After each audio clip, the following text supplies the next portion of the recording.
मंत्री जी, तुरंत वैद्य को बुलाया जाए और मेरे घोड़ों का उपचार कराया जाए। महाराज, वैद्य को बुला भेजा है, वो आते ही होंगे। राजमहल के पशु वैद्य आते हैं। वैद्य ने घोड़ों के घाव का परीक्षण किया और बोले, इन घोड़ों को शीघ्र ठीक करने का एक ही उपाय है महाराज, कि इन पर बंदरों की चर्बी लगा दी जाए, जिसके कारण घोड़ों का घाव अति शीघ्र ठीक हो जाएगा। मंत्री जी, हमारे राजमहल में जितने भी बंदर हैं और आसपास भी जितने बंदर मिलें, उन सबको पकड़ा जाए और उन सबको मारकर उनकी चर्बी घोड़े के उपचार के लिए उपयोग की जाए। हमें हमारे सारे घोड़े अति शीघ्र पहले की तरह स्वस्थ चाहिए। राजा का आदेश मिलते ही राजमहल के सारे बंदरों को पकड़कर मार दिया जाता है और उनकी चर्बी घोड़ों के उपचार के लिए प्रयोग की जाती है। बंदरों का पूरा समूह समाप्त हो जाता है। जल्द ही वनराज तक ये खबर पहुंच जाती है। मैं राजा को नहीं छोड़ूंगा और प्रतिशोध लेकर रहूंगा। उसने मेरे पूरे समूह को समाप्त कर दिया। मैं उस राजा के पूरे वंश का भी वैसे ही सर्वनाश कर दूंगा जैसे उसने मेरे वंश का किया है। एक दिन बंदर पानी की झील के पास बैठा हुआ राजा से प्रतिशोध लेने के बारे में सोच रहा था। तभी उसने कुछ देखा। इतने सारे पैरों के निशान झील की तरफ जाते तो हैं, परंतु इनमें से कोई भी निशान वापस आता हुआ नहीं दिख रहा है। अवश्य इस झील में कोई राक्षस या मगरमच्छ रहता है, जो झील में जाने वाले हर मनुष्य और जानवर को खा लेता है। मुझे इस बारे में पता लगाना होगा। वनराज ने चतुराई दिखाते हुए कमल के तने से झील से पानी पी लिया। ये देखकर झील में रहने वाला राक्षस बाहर आ गया। वो बहुत ही विशाल और डरावना था। उसने कई तरह के आभूषण भी पहन रखे थे। राक्षस वनराज से, जो भी इस झील में आता है मैं उसे खा जाता हूँ, लेकिन तुम तो बहुत ही चतुर हो। मैं तुम्हारी चतुराई देखकर प्रसन्न हूँ। बोलो, तुम्हें क्या चाहिए? मैं सिर्फ इतना चाहूंगा कि आप मेरी मदद करें। किस तरह की मदद चाहिए तुम्हें? एक राजा ने मेरे पूरे वंश का नाश कर दिया है। मैं उससे प्रतिशोध लेना चाहता हूँ। आप मेरी सहायता करें। मुझे अपना कंठहार दे दें। मैं आपको वचन देता हूँ कि मैं आपका कंठहार आपको जल्दी ही लौटा दूंगा और उसके साथ ही आपके भोजन का प्रबंध भी कर दूंगा।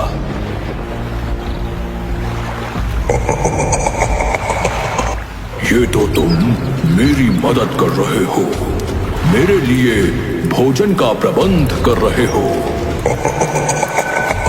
उचित है। राक्षस वनराज को अपना कंठहार दे देता है।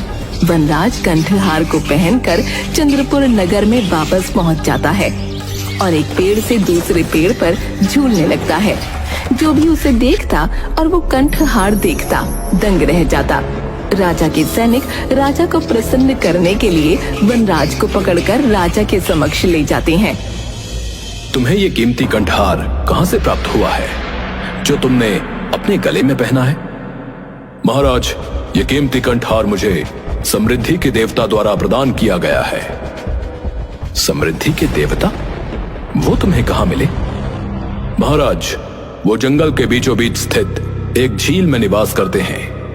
जब सूर्य आधा उदय हुआ होता है, उस समय जो व्यक्ति उस झील में डुबकी लगाता है तो उसे उस समृद्धि के देवता का आशीर्वाद और कंठहार प्राप्त हो जाता है। महाराज वनराज की बातों में आ जाते हैं और वो अपनी पत्नी और पूरे परिवार सहित उस झील में डुबकी लगाने को तैयार हो जाते हैं। महाराज, कल सुबह की मंगल बेला में आप सब उस झील के पास पधारिए और अपने पूरे परिवार और स्नेही जनों के साथ झील में डुबकी लगाकर समृद्धि के देवता का आशीर्वाद प्राप्त कीजिए। लोभ में अंधे हो चुके राजा ने तुरंत आदेश दिया। कल सुबह हम अपनी महारानी, पुत्र, परिवारजन, मंत्रियों और सेवकों सहित उस झील पर जाएंगे और वहां जब आधा सूर्योदय हुआ होगा, उस समय झील में डुबकी लगाकर समृद्धि के देवता का आशीर्वाद प्राप्त करेंगे और साथ ही कंठहार भी। अगली सुबह वनराज महाराज, महारानी, राजकुमार और अन्य लोगों के साथ उस झील के किनारे पहुंच जाते हैं। महाराज, आप सबको अलग अलग स्थान से झील में उतरना होगा, क्योंकि अगर आप सब एक स्थान से ही झील में जाएंगे तो जो पीछे होगा उसकी बारी आते आते सूर्य पूरा उदय हो जाएगा और वो समृद्धि के देवता के आशीर्वाद और कंठहार से विमुक्त रह जाएगा।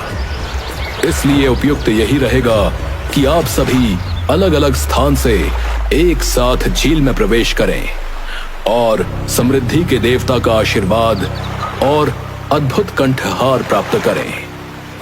महाराज, परंतु आप सबके जाने के बाद अंत में झील में उतरिएगा। महाराज अपने साथ आए हुए सभी लोगों को झील में उतरने का आदेश देते हैं। सब अलग अलग स्थान से झील में उतरते हैं और राक्षस द्वारा खा लिए जाते हैं। जब कुछ देर तक कोई बाहर नहीं आता तो महाराज चिंतित होकर वनराज से, वनराज, महारानी, राजकुमार, राजकुमारी, मेरे परिवारजन, मंत्री, सेवक अभी तक बाहर नहीं आए। कितना समय लगेगा उन्हें? मैं कब इस झील के अंदर जाऊंगा? वनराज एक पेड़ पर चढ़ जाता है और बोलता है, अरे दुष्ट राजन, तुम्हारा समस्त परिवार, मंत्री और सेवक सबको राक्षस ने खा लिया है। तुमने मेरे पूरे परिवार को मौत के घाट उतारा था। आज मैंने उन सब की मृत्यु का प्रतिशोध तुमसे लिया है। जिस तरह मैं अपने पूरे परिवार और समूह के बिना अकेला अपना जीवन व्यतीत कर रहा हूं, इसी तरह तुम भी अब से अपना जीवन अकेले ही व्यतीत करोगे और अपने किए पर पछताओगे। तुमने एक जीव के प्राण बचाने के लिए दूसरे जीव की हत्या कर दी। एक बार भी ये नहीं सोचा कि वो घोड़े तो तुम्हें प्रिय हैं, लेकिन बेचारे बंदरों का क्या? इसलिए तुमने उन निर्दोष बंदरों का वध कर दिया। मुझे अपने किए पर बहुत पछतावा है। मैंने जो किया वो गलत था। तुम मुझे क्षमा कर दो। वनराज वहां से चला जाता है और महाराज भी अपने किए पर पछताते हुए अपने प्रियजनों के वियोग में मानसिक रूप से प्रभावित होते हैं और पागल हो जाते हैं। उसके बाद कभी किसी ने वनराज को नहीं देखा। बुरे कर्मों का फल हमेशा बुरा ही होता है।